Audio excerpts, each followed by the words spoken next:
Tá, e qual vai ser a abertura que vai ter? De gracinha? Eu acho que... Será que a gente tem que fazer gracinha nesse? Pra não ficar muito...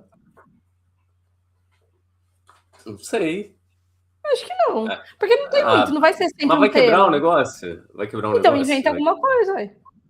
Inventa aí, então. Agora. Vai lá. Inventa Não, eu tudo. já inventei, você já falou que foi uma merda, eu achei ótimo. O Rodrigo gostou, agora é sua vez de inventar. Então tá inventado que comece o nosso episódio de React. Vambora. Efigenialidades. Criatividade e escrita. O podcast do Fantástico Guia.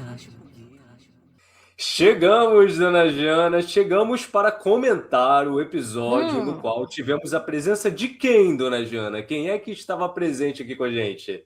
Da nossa querida Liz Vilas Boas, escritora, pesquisadora de golfinhos, baleias e outras coisas misteriosas do mar, e também minha amiga pessoal. Então foi muito legal tê-la aqui. Dona Jana, o episódio rendeu muito.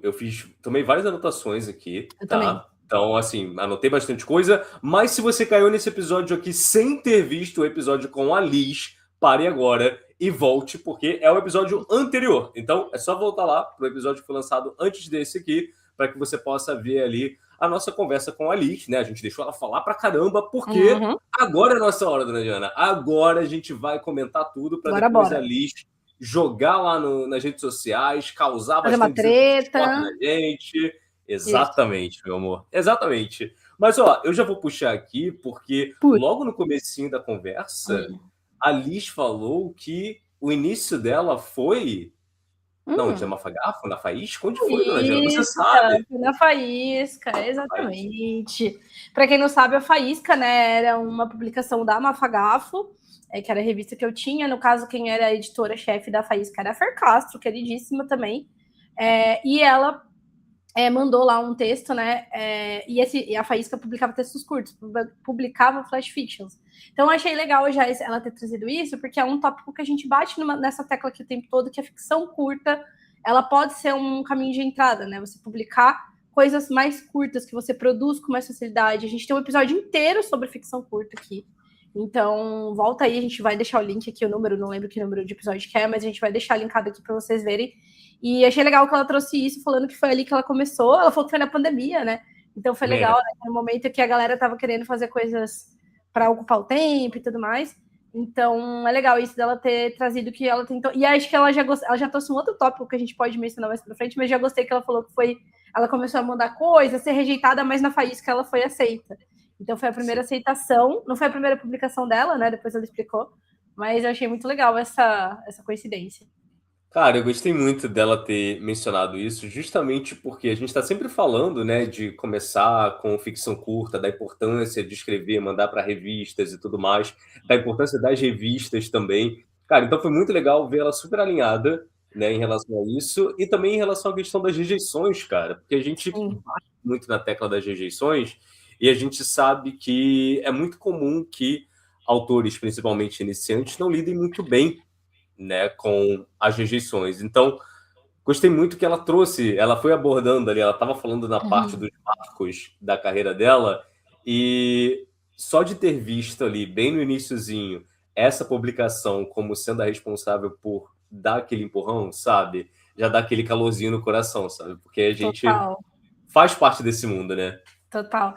Outra coisa que eu achei legal que ela trouxe foi uma visão muito clara ali, e ela até trouxe isso relacionado... Na verdade, ela não foi sobre isso, mas ela falou, ela deu uma informação de que ela entrou no mundo da escrita já não tão nova, e que isso trouxe alguns benefícios para ela. Eu acho que um dos benefícios, que ela não associou diretamente com a idade, mas eu achei interessante, foi o lance dela falar, eu queria a publicação tradicional. Ela tinha estabelecido um objetivo a almejar. Isso é muito legal também. A gente já falou para vocês sobre publicação independente, a gente já falou sobre editora aqui, mas eu não sei se a gente reforçou assim tanto o fato de que é muito importante você saber o que você quer fazer. Às vezes você não sabe, e tá tudo bem, e aí a ideia é que você conheça o mercado, e que você veja as pessoas fazendo um caminho ou outro e fale, esse aqui eu me identifico mais, esse aqui me parece mais legal para mim e tudo mais. Experimente nesses caminhos. Mas eu gostei e eu acho que isso pode ter pautado muito a orientação dela ali na carreira dela. Então, o fato dela querer publicar numa edição, numa editora profissional, levou ela, por exemplo, a ser agenciada, que é um caminho, né? O único, obviamente, mas é um caminho para isso. Também fez com que ela fosse tentar publicar na Suprasuma, por exemplo, que é uma revista associada a uma grande editora, que é a editora Suma. Então, talvez se ela não tivesse esse objetivo final, digamos assim, talvez isso passasse batido por ela. Não, quero publicar independente, então eu vou procurar outros autores independentes, eu vou fazer outro caminho aqui, mas ela já tinha essa visão clara. Eu gostei dessa forma da gente ver que ela já estava meio que tudo planejado, assim, sabe? E ela, eu fiquei bem feliz de ver ela trazer também a questão da publicação lá fora, porque isso é algo que a gente fala bastante aqui no Fantástico Guia. A gente sabe que não é um caminho a ser seguido, né? Você não precisa necessariamente passar por isso, mas ela explorou esse caminho, ela conseguiu essa publicação lá fora, bem lá no comecinho, né? Foi um marco ali na trajetória dela, mas não foi algo que ela perseguiu, muito porque ela estava voltada para esse objetivo que ela já tinha colocado ali, né? De publicação tradicional. Então, é interessante a gente observar, que a gente até comentou lá no episódio, que cada autor, né, acaba tendo uma trajetória única. E não é porque você está emplacando várias histórias lá fora que isso vai se refletir numa publicação tradicional aqui no Brasil, né? E não é porque você tem publicação tradicional aqui no Brasil que você vai ter facilidade para entrar no mercado de ficção curta lá fora, por exemplo. Então, é interessante a gente observar que não existe essa coisa de primeiro você faz isso, depois você faz aquilo, e aí dá nisso aqui. Não. A gente tem, na verdade, aí trajetórias que vão se misturando, a gente tem vários caminhos que podem ser percorridos, né? E acho que esse é um dos grandes baratos dessa temporada, assim, de trazer esses convidados. É justamente para a gente poder ver esses vários caminhos com diferentes resultados também, né? A gente não vai trazer só pessoas que escrevem, mas eu acho que é legal a gente ter vários caminhos de várias pessoas que escrevem que tiveram objetivos não, resultados, assim, então, pessoas que publicaram livros, pessoas que tiveram mais sucesso no mercado de ficção curta. Então, assim, é legal de ver isso. E é legal de ver, assim, acho que como Fantástico guia, né, a gente quer muito falar da trajetória, falar muito do caminho.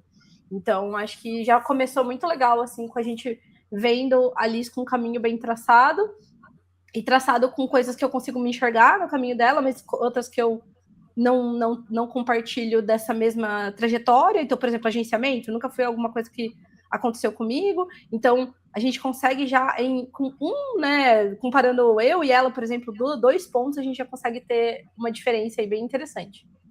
Exato. E o nosso menino da técnica, o Rodrigo, comentou algo aí, dona Jana. Lê aí pra gente o que ele disse em relação a isso. Isso, eu acho muito legal que a Alice falou que ela era introspectiva, né? Que é uma coisa que a gente sabe que o nosso menino da técnica, que um deles já falou, né? Que tem também compartilha dessa característica. E aí ele falou: eu gostei também da visão dela, até mesmo estoica, de que ela fez o que estava ao seu alcance, que era escrever e conversar com as pessoas. Ela entendeu bem as limitações dela e explorou isso a seu favor. Então, eu vou interromper você. Eu vou interromper você, porque teve algo que a Liz falou que eu fiz questão de anotar, que é: o mercado é feito de conversas.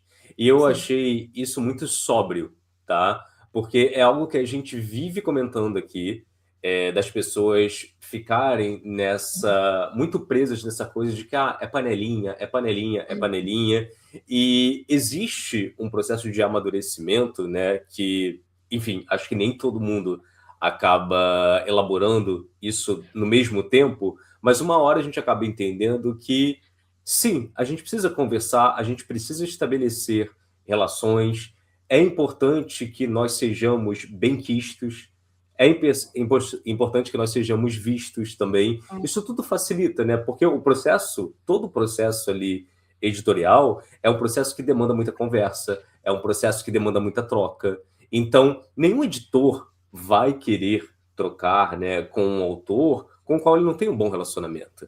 Uma pessoa com a qual ele não conheça. Então, sim, o mercado é feito de conversas, né? É importante você se fazer ser visto e é importante também você estabelecer boas relações com as pessoas. Isso não serve só para o mercado editorial, isso serve para o mercado de trabalho o mercado de trabalho de uma forma geral, né? Mas já que aqui a gente está com esse foco no mercado editorial, é importante entender que o que muita gente chama de panelinha nada mais é do que uma dinâmica natural de trabalho. Sim, sim. E não é à toa que ela falou que a primeira publicação dela foi na Faísca e depois ela virou uma amiga minha, uma amiga da Fer, né? Nós somos amigas próximas de se visitar, ir na casa uma da outra, enfim. Nós três, inclusive, né? E outras, a Paola, que eu sempre falo dela e tudo mais.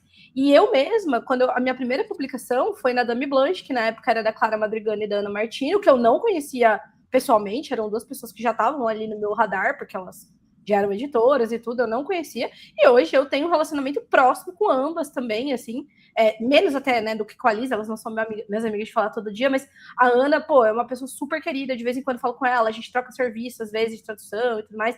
A Clara também fez Clarion West comigo, a gente se conversa, então, assim, foi um relacionamento, e aí, olhando em retrospecto, pode parecer, ai, a Ana e a Clara são amigas da Jana, por isso que elas publicaram a Jana. A gente não se conhecia. E a Alice foi publicada na Faísca porque ela é amiga da Jana e da Fer. A gente não se conhecia. Tudo foi acontecendo depois, porque é isso, você vai criando relacionamentos. E uma coisa vai abrindo porta para outra coisa, né? Então, ela falou também, ela comentou em outro ponto do episódio, que ela participou a gente vai até deixar o link aqui, de uma entrevista que a gente fez com a Fernanda Dias, a Fefa, que é editora da Suma, né, da Companhia das Letras, que ela falou assim, nossa, eu quero, né, tipo, fazer perguntas para a Fefa, porque um dia eu quero publicar numa grande editora, ela ainda não tinha vendido o livro para Rocco, a Fefa era uma editora de uma grande editora, da Suma, e aí ela, vou participar dessa. Então, assim, ela tem essa visão de criar esses pontos de conexão com pessoas e desenvolvendo isso, sabe? Então, também achei um ponto muito legal, assim, do episódio com ela.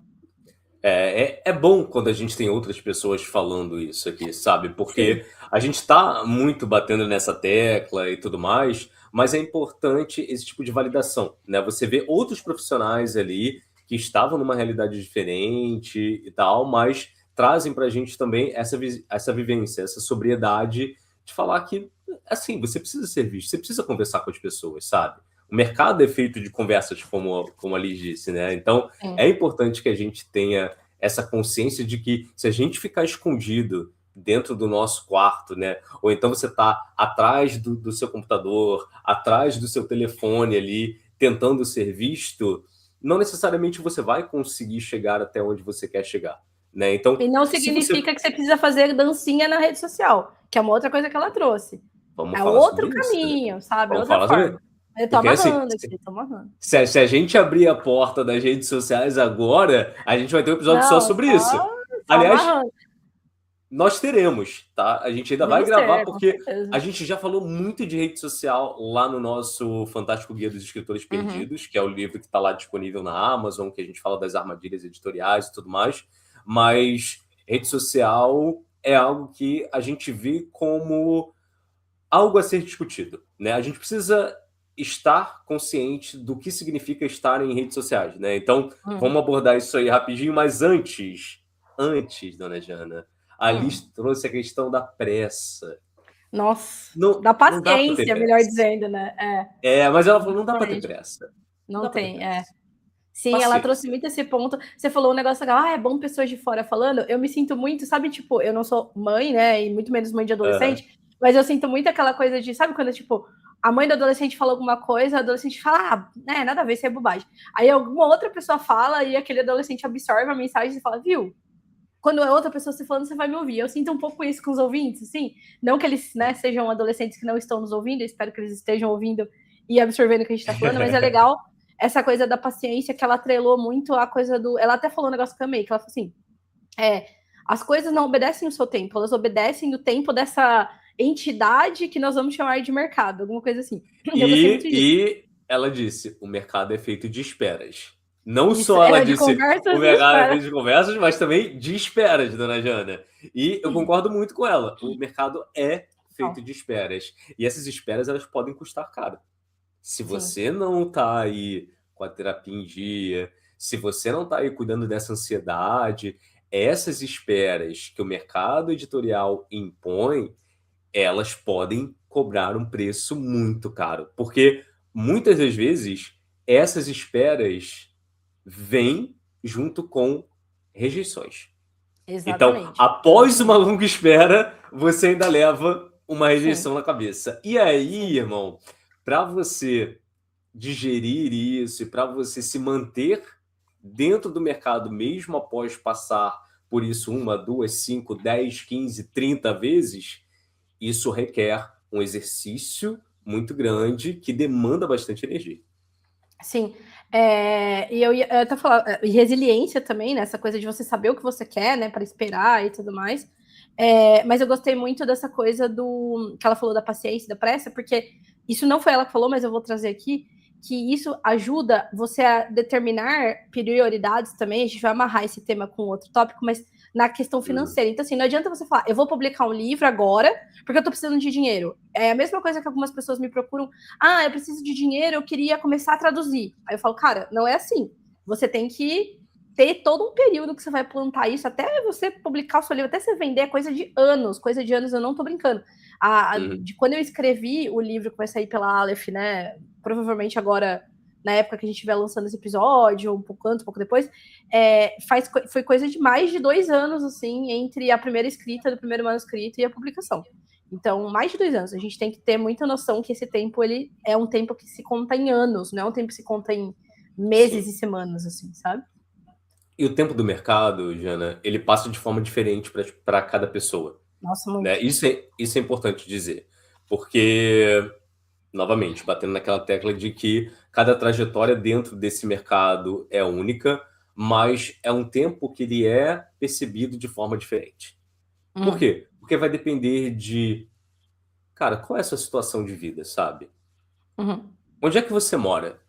Sabe, você tem condições boas, sabe? Você mora numa casa legal, ou você tá aí nessa de, pô, não, eu tô, sabe, tem que pagar aluguel e tal, então eu preciso vender esse livro, pô, seria muito bom que uma editora, né, me desse um adiantamento e tal. Então, dependendo do lugar que você esteja, essa espera e essas frustrações, elas vão cobrar um preço muito caro. Elas não vão ser fáceis de você lidar e elas vão passar com uma percepção de tempo diferente.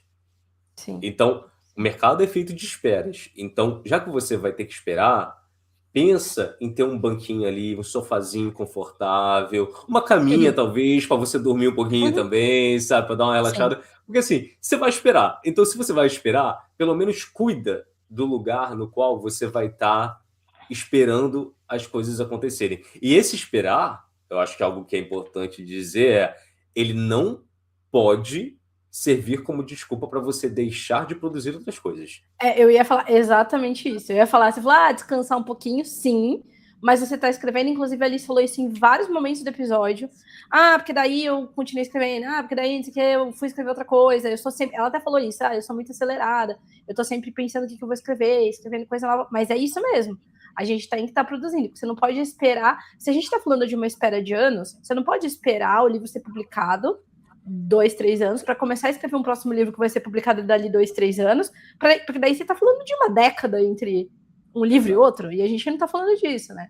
Então, isso é bem importante. E ela trouxe também uma coisa de armadilhas. O que você achou da armadilha que ela destacou? Qual armadilha exatamente? Ela trouxe a armadilha, a principal, assim, que ela destacou, que é vamos abrir aqui a caixa de Pandora. Foi a armadilha de... Eu acho que eu vou resumir. Ela mesma resumiu assim. A armadilha de achar que você tem que dar opinião de tudo. E aí, especialmente nas redes sociais. Então, ela falou muito disso, dessa armadilha, que não é uma armadilha necessariamente de mercado, mas é uma armadilha de zeitgeist, assim. É uma armadilha de vida, que é, se você tem acesso a uma rede social em que muitas pautas estão surgindo todos os dias, muitas discussões importantíssimas estão surgindo, né, dentro da lógica das redes sociais, a gente pode sim cair nessa armadilha de querer dar uma opinião sobre tudo. Então, alguém falou alguma coisa do mercado, eu quero ir lá dar minha opinião. Que é ótimo, a gente pode ter opiniões sobre as coisas, mas muitas vezes dar opiniões ou dar opiniões de formas determinadas podem sim. Lembra que o mercado é feito de conversas? Se o mercado é feito de conversas, as pessoas estão falando sobre como você está se portando por aí. E a gente não está sendo aqui moralista de, não, né, se comporte de uma forma que ninguém vai, né, de uma forma perfeita, você tem que se mostrar perfeito. Não, não é isso. Mas é só justamente se colocar em discussões que muitas vezes, assim, você não precisava ter dado aquela opinião, você não precisa, não é uma coisa essencial. Tem coisas que são importantes, tem coisas que é legal você ir lá e marcar um ponto e tudo mais, mas tem muita coisa que é mais legal você falar num âmbito privado com as pessoas, ou num âmbito como, por exemplo, no Fantástico Guia. A gente está o tempo todo falando pro pessoal do Fantástico Guia, aconteceu tal coisa? Gente, nossa opinião sobre isso é isso e isso, o que vocês acham? Qual é a opinião de vocês? Porque é um fórum em que a gente tem controle das conversas. É um fórum em que a gente consegue ouvir opiniões de formas, muitas vezes, extremamente opostas, de forma muito respeitosa, o que não acontece na rede social. Então, achei que essa armadilha dela aí foi bem interessante, trazendo aqui pro que a gente faz dentro do Fantástico Guia, a gente consegue ver essa diferença imensa entre estar na internet falando de coisas que são potencialmente polêmicas, ou de um assunto ali em alta, e estar dentro de um espaço fechado, né, seja no nosso grupo do WhatsApp, seja nos nossos encontros presenciais, falando sobre tópicos que são importantes pra gente, que a gente quer falar a respeito e que a gente quer ouvir as pessoas falarem, principalmente. Cara, sempre que eu falo sobre rede social, você sabe muito bem qual é a minha opinião, né? Então, porque estão falando no Twitter, ou no X, ou no Threads, não sei o quê. Minha opinião é sempre que se foda. Que se foda, porque, assim, cara, foda-se o que estão falando lá. Primeiro, porque eu me recuso a pautar as minhas opiniões ou a gostar ou não gostar de uma pessoa com base no que ela diz em X caracteres ali. Dentro de uma rede social, eu acho que o que é mais emblemático dentro dessas redes sociais é justamente o fato delas limitarem, né, o quanto você consegue jogar de informação ali, né? E o fato de como as pessoas estão sempre muito dispostas a deturpar qualquer coisa que seja dita ali. Então, se você faz parte do mercado editorial e você está em rede social e tal, então, assim, eu lamento por você, né? Eu sei que, assim, eu tenho, né, as redes sociais ali, eu me recuso a ficar me pronunciando em threads, a ficar me pronunciando em Twitter, em Blue Sky, enfim, qualquer merda que seja, porque eu acredito que se você quer ouvir o que eu tô falando em vários locais. Eu tô falando aqui. Eu tenho uma porra no podcast, né? Tá aqui. Tá a F-Genialidade, tá aqui. Então, se você realmente tem algum interesse em ouvir o que eu tô falando, você aparece aqui, você me ouve, né? Se você não tem interesse, você não aparece aqui. Eu não vou aparecer. Eu não vou aparecer na sua timeline, né, falando merda. Não vou aparecer. Não vou aparecer ali. Por quê? Eu vou postar, né? E assim, não importa o quão inteligente você seja, não importa o quão... Enfim, não importa o quão qualquer coisa você seja, você vai falar merda em algum momento. Sim. Então, quanto mais você tá postando, maiores são as chances de você falar merda em público. Então, se poupe. E nos poupe também. Eu acho que a vida poderia ser mais... Poderia ser melhor, eu diria. Até o mercado editorial talvez pudesse ser melhor, né? Se essas redes sociais aí não existissem. E assim, eu acho que todo mundo que habita essas redes sociais também, eu vejo a galera falando como se essas redes sociais são um problema e tal. Você que é parte, você é o problema também. Você faz parte do problema também. Eu acho que cabe a galera também entender isso aí, né? Se você tá no local, por mais que você habite aquilo ali de uma forma diferente, você não engaje nisso ou não engaje naquilo, só o fato de você estar ali já te torna parte do problema. Você pode ser uma parte muito maior ou muito menor, mas você é parte do problema também, né? Então, como eu falei para você, eu tenho minhas contas lá. Eu não me pronuncio. Você não vai me ver lá dando opinião de X, Y, Z, porque eu acredito que é uma perda de tempo e eu tenho várias outras opiniões em relação a isso. Mas eu sei que eu também sou parte do problema. Por quê? Eu tenho a porra de uma conta lá. Eu conto como númerozinho lá, né? Eu conto, tem meu númerozinho lá quando, né, o CEO da rede social vai falar que tem não sei quantos milhões de usuários lá e tal. Ele vai falar, né? Vai contar meu númerozinho lá também. Então, também existe a minha parcela de problema aí, né? Então, acho que a gente vai ter um programa só falando sobre isso. Sim. Não, mas eu acho que eu só quero dizer uma coisa interessante, que é por isso que a gente escolheu propositalmente fazer pautas frias aqui no F-Genialidades, a princípio, pelo menos. Porque a gente não acha que você precisa falar sobre certos assuntos no calor do momento, quando algo aconteceu. As nossas opiniões, elas estão aqui gravadas para quem quiser ouvir em qualquer momento, desde sempre. Né? Então, assim, a gente não precisa esperar surgir uma polêmica para a gente falar o que a gente acha sobre determinado assunto, sabe? Porque esse assunto continua existindo quando a polêmica não existe. Então, por que a gente vai dar uma opinião de última hora ali, só porque tá todo mundo falando sobre aquilo? Se você conhece, você acompanha a gente nas próprias redes sociais, inclusive, mas aqui no podcast, se você participa dos encontros, tudo, você sabe a nossa opinião. Se você lê nosso livro lá, o Fantástico Guia dos Escritores Perdidos, você sabe a nossa opinião sobre praticamente, devo dizer, todas as tretas que repetem ao longo do ano, porque a gente tem um calendário de treta ali, vai falar de pirataria, aí depois vai falar de, sei lá.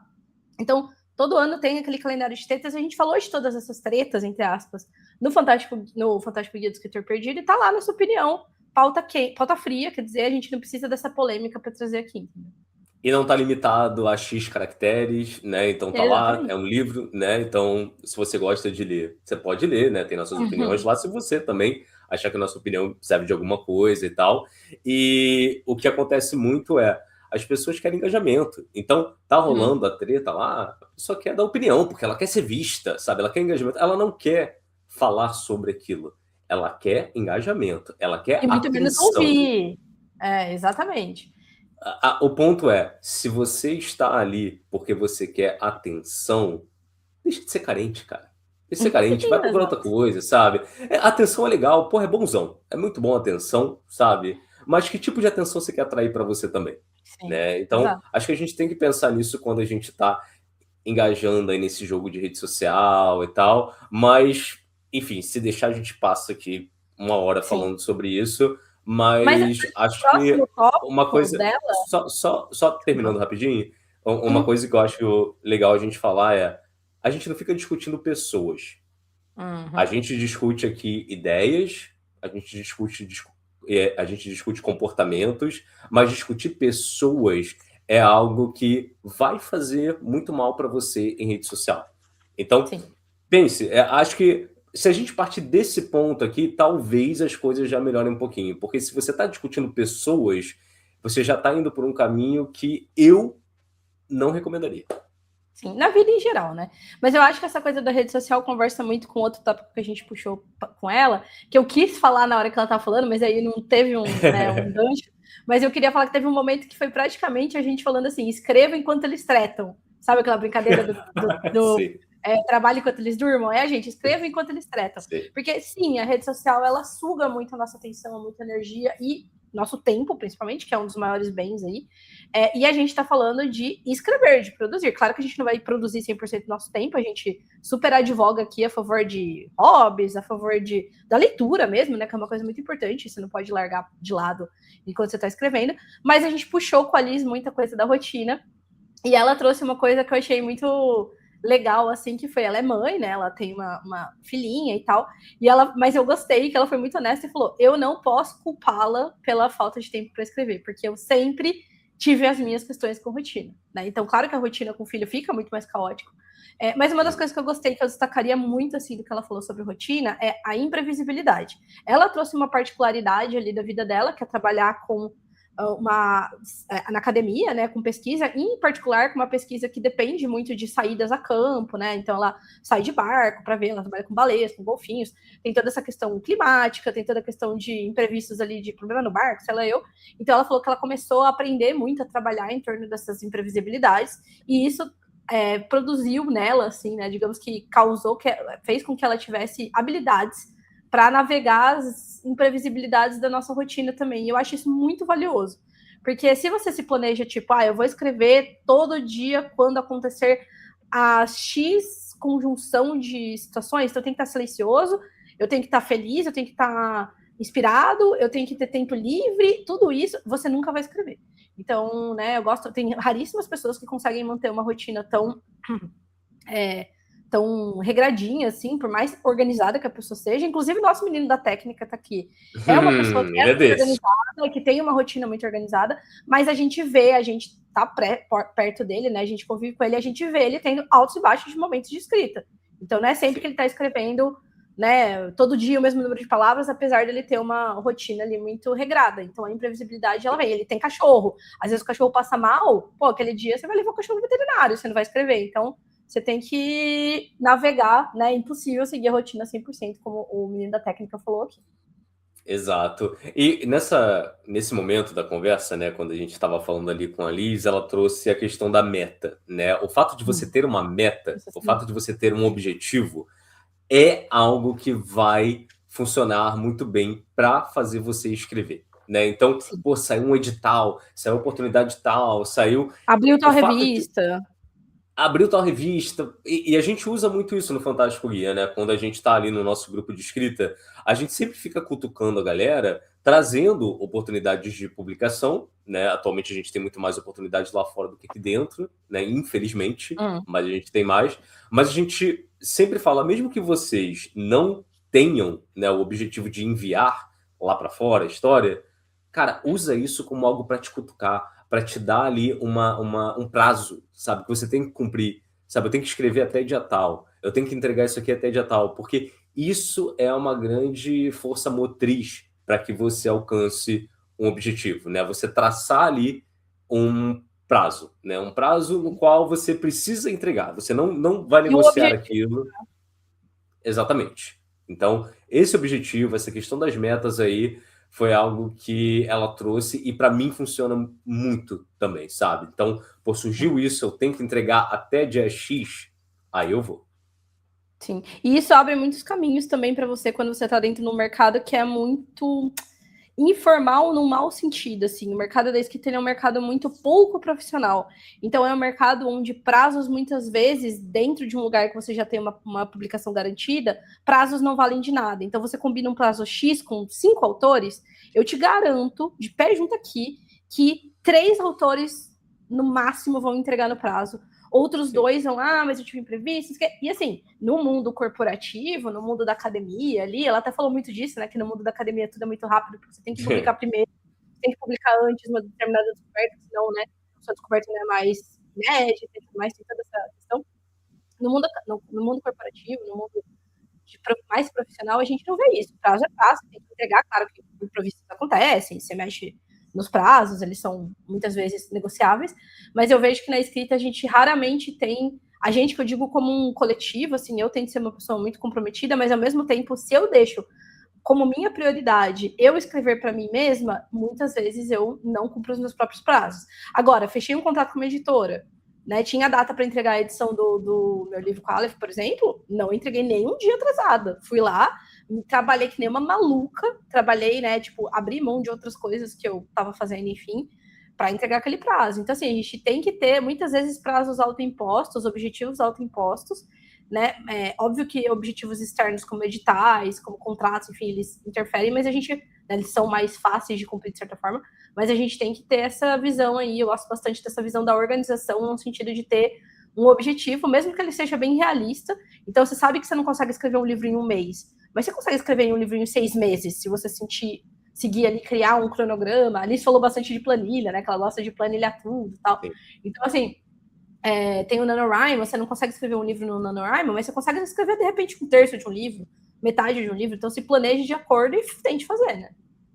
Sim. E, cara, tem mais uma coisa que eu quero trazer em relação ao que a Alice comentou no episódio dela. Mas antes, eu quero lembrar a galera de apoiar a gente lá no catarse.me/FGNialidades. Então, ó, o link tá aí, vocês podem olhar na tela. Tem um link também no comentário que o nosso menino da técnica vai deixar. Então, apoiem a gente lá, né? Dá para apoiar com 10, com 20, 50, 100 reais. Enfim, qualquer apoio é sempre muito bem-vindo. E nós ficamos super agradecidos. E, dona Jana, algo que a Liz trouxe e que a gente sempre bate nessa tecla também, e aí é muito bom, sabe, ter alguém ali publicado, né, por editora grande, falando isso, que é: o seu texto vai ser mexido. Nossa, sim. Ele vai ser mexido, não importa o quão bom você se considere, o quão bom você acha que o seu texto está, você terá o seu texto mexido por outras pessoas. Não vou nem falar uma pessoa só. Outras pessoas vão dar pitacos aí. E o texto publicado, ele vai passar por modificações. Sim. Eu acho que é uma das nossas missões aqui no Fantástico Guia, deixar isso bem claro, que isso tem que ser normalizado. Então, isso não tem que ser visto como uma coisa, um demérito. A Liz usou essa palavra, não é um demérito o seu texto ser editado, não é um demérito o seu texto ser preparado, pelo contrário, né? Eu acho que eu tive uma experiência muito, muito legal com a edição do meu livro na Aleph, porque eu tinha um livro, né, que era uma ideia que eu sabia que ela podia melhorar. A editora leu o livro, ela deu as opiniões dela, eu praticamente reescrevi o livro, assim, praticamente reescrevi mesmo, aumentei e tudo mais, com algumas coisas que eu acreditava que podiam mudar, com outros inputs que ela tinha dado. Depois ela ainda releu esse livro, ela gostou muito, ela ainda apontou outras questões que deveriam ser mexidas. Eu fui lá, mexi mais uma vez. Então a Alice falou disso, às vezes é chato, entre aspas, porque é trabalhoso, porque você está relendo aquela coisa pela 10ª vez, e você quer só mandar aquilo para frente, mas é importante. Isso a gente está falando da história, depois ainda tem todo o trabalho do texto. Então eu vi o texto preparado, eu vi todos os comentários ali que foram deixados, eu não tive a ação, né, de aceitar, desaceitar, né? Eu olhei todo o texto, vi tudo, e eu pude opinar em algumas coisas assim, mas eu tinha uma consciência imensa ali de que aquilo precisava ser feito, e eu sou muito grata, inclusive literalmente grata, nos meus agradecimentos, eu agradeço às pessoas que editaram, às pessoas que prepararam nominalmente, às pessoas que revisaram ali o meu texto, pelo menos até onde eu tinha acompanhada, né, porque depois o processo vai para frente, diagramação, a gente acaba perdendo um pouco a gente não acompanha tanto quem está envolvido, mas porque assim, eu sei que o livro vai virar o que ele vai, né, virou o que ele já está pronto ali, justamente porque as pessoas foram ali meter a mão no meu texto também. Eu sou muito grata e a gente deveria normalizar, não só normalizar, como eu acho que enaltecer as pessoas que trabalham com texto. E algo que, uma experiência muito nossa, que nem todo escritor tem, é que a gente passou muito tempo editando material de outras pessoas, né? Então, nós tínhamos as nossas revistas ali, então a gente teve a oportunidade de estar do outro lado, lá no comecinho já, né? Então, no começo da nossa carreira, a gente já estava trocando com alguns escritores, trabalhando no texto deles e tudo mais. E, assim, não é experiência só minha e da Jana.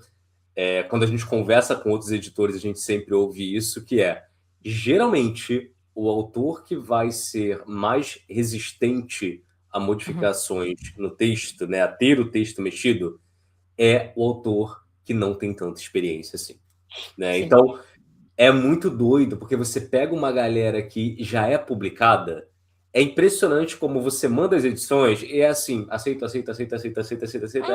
maravilha. Dificilmente tem uma coisa ou outra, assim, sempre tem, na verdade, né? Uma coisa ou outra que você vai falar, não, isso daqui, né, não tem muito o que mexer e tal, não sei o quê, mas você não chega a ter um atrito, não chega a ser uma questão. Né? Às vezes até a pessoa sugere uma terceira opção, não é que ela quer deixar dela do jeito que tá. Você sugeriu uma outra coisa, é verdade, realmente a minha não estava ideal, mas não gostei tanto dessa opção, vamos por esse outro caminho. Show. Né? A gente segue assim. Exato, mas aí a gente percebe que, geralmente, quando existe alguma questão ali, né, algum atrito, isso acaba ocorrendo com pessoas que não estão acostumadas ao processo editorial. Pessoas que não estão acostumadas a ter outras pessoas mexendo no texto, que é algo super normal se você, né, quer fazer parte desse mercado, se você quer ter as suas histórias publicadas. Sim, e é por isso que a gente recomenda que você tenha essa experiência dos dois lados. É por isso que a gente criou a Cascártica, que é a nossa revista escola, não só para trabalhar no texto de outras pessoas, mas também para ter pessoas do mercado que escrevem. Hoje, eu diria ali que talvez 70% ou mais, assim, se eu for dar um chute bem chutado aqui, das pessoas que trabalharam nos bastidores da Cascártica são também pessoas que escrevem. Então, são pessoas que estavam ali também para ter essa experiência de ver outros textos serem mexidos, para mexer em outros textos, fosse com edição, fosse com revisão e tudo mais, justamente para absorver esse aprendizado, assim, né? Então, inclusive, hoje em dia, se você for ver revistas que oferecem vagas voluntárias para você ser um first reader, por exemplo, um leitor peneira, né, que a gente chama em português, você vai ver que a vaga ali ela é voluntária, mas ela traz como vantagem ter a oportunidade de aperfeiçoar suas técnicas de escrita a partir do momento que você está lendo coisas de muitas pessoas, não necessariamente editando, quando você está fazendo uma leitura peneira, mas você está vendo o que está funcionando e o que não está funcionando, que é também o primeiro passo de editar. O primeiro passo de editar algo é saber o que está funcionando para você como leitor, saber o que não está funcionando. Claro que daí você tendo conhecimento, você vai entendendo o que é uma opção pessoal, um gosto pessoal, o que é uma coisa mais técnica, mas você aprende isso e você com certeza aplica no seu texto. A gente tem também, né, o Edição na Prática, a gente tinha o Edição na Prática, que agora está incorporado dentro do Escreve Aí, que é uma oportunidade também para o pessoal ver o texto sendo mexido ao vivo e não só se beneficiar do seu texto sendo editado. Então, não é só quando o seu texto está sendo lido que você que está participando do Escreve Aí, ele está absorvendo conhecimento para sua escrita. É quando você está vendo o texto dos outros ser editado também, né? Então, nossa, é essencial, assim, esse ponto de normalizar, não só normalizar, como buscar, sempre que possível, essa oportunidade de ter o seu texto mexido. Então, eu acho que hoje, se você tiver que escolher entre um editor que vai falar só seu texto tá bom ou seu texto tá ruim, e outro editor que vai falar seu texto tá bom, mas blá, blá, blá, blá, blá, ou seu texto tá ruim, mas blá, blá, blá, blá, blá, eu optaria por esse que vai botar mais a mão na massa, assim. Sim. E foi muito legal ver que dentro do Fantástico Guia, né, dentro da comunidade que a gente tem, dos clubes, das turmas, isso nunca foi uma questão, né? As pessoas entendem, justamente pela nossa postura, que o texto é para ser mexido. Então, nunca houve nenhum tipo de ruído ali, né? Quando alguém teve o texto comentado, quando alguém teve o texto bitado, nunca foi uma questão. Então, pô, a gente está aí com anos de trajetória já, né? 3 anos? Quanto? 4 anos? Quanto tempo a gente tem já? Não, 3 anos. Por aí, né? Então, quase 4 mesmo, né? Quase 4 anos. Então, cara, esse tempo todo aí, assim, nunca houve um atrito ali. E a gente tem ali, acho que hoje em dia, depois desse tempo todo, a gente está chegando na casa dos milhares já de textos lidos, comentados e editados. Então, é muito bom ver o quanto a informação, ela ajuda você a evitar atritos ali que, pô, imagina, você vai publicar como editora e aí você começa a se atritar na hora de fazer a edição do livro, pô, você já chegou ali sabe, algo que é tão difícil, sabe? Chegar nesse momento de você estar trabalhando, né, com o editor e tal, e você vai criar problema justo ali, por falta de experiência, né? Então, é bom que a gente já chegue aí com essa visão de como funciona o mercado. Dona Jana, quem chegou até aqui e não ouviu o episódio que a Liz conversou com a gente, já fez errado, mas tudo bem, tá perdoado. Então, você pode voltar lá e ouvir agora. O episódio tem mais de 1 hora de conversa com a Liz, tá? Então, voltem lá, assistam o episódio, comentem também, e depois leiam o material da Liz, né? Os livros dela, a newsletter, sigam ela lá nas redes sociais. E, por hoje, é só, meu amor. Semana que vem tem mais. É isso. É só tudo isso? Só tudo isso. Beijo, meu amor. Beijo.